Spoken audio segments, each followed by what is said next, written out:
अभी सुन रहे हैं माँ मिथिला म्यूजिक को।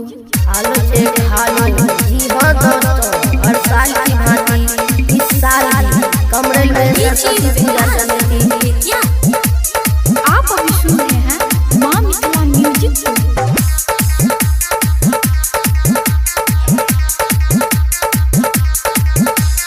मैया बिना बाली के जिए भसान रे, पीको पे सब सौंदे बन रे, कबे की चाराई की आगे जाके भीड़ संभाले। मैया बिना बाली के जिए भसान रे, पीको पे सब सौंदे बन रे, डबल लट मन गोरीबा, डबल लट मन गोरीबा, नाचैलो दिल खुशवा होई जो तैयार, डीजे में जोर जरन करके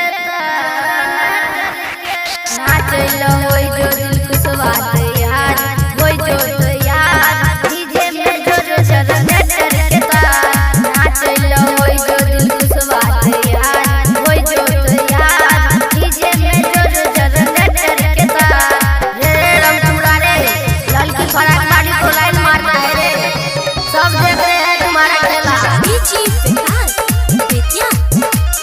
आप अभी सुन रहे हैं माँ मिथिला म्यूजिक को। लाइन नहीं मारो नहीं तो झगड़ा हो जाएगा, संभाल के सबके गोद का अबीर से को दहिला, अजैया जी किस्वा तू जाके आगा के भीड़ संभाल रे रमपुरा रे, लड़का और लड़की को एक साइड करो, सबके गोद का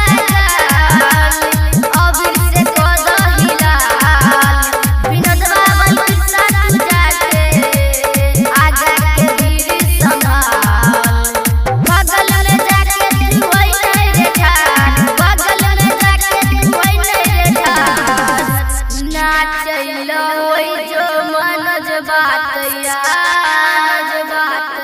आजा रे नेटर में जोर डीजे के ताल, नाचैलो होई जो अमलेश बातैया, होई जो तैयार, डीजे में जोर जरन करके नाचैलो होई जो अमलेश बातैया, होई जो तैयार, डीजे में जोर जरन करके रे अजैया रे आगे जाओ, लड़का लाइन मारता है लड़की को। आप अभी सुन रहे हैं माँ मिथिला म्यूजिक को। ये पिकअप वाले भैया पिकअप को साइड लेके चलो, साइड करके बाजा दही विनायक के गाना, नाचे से कोई करतो न माना, आ डीजे बंद होई के नहीं जाई, एते चाहे पुलिस थाना। आप अभी सुन रहे हैं माँ मिथिला म्यूजिक को।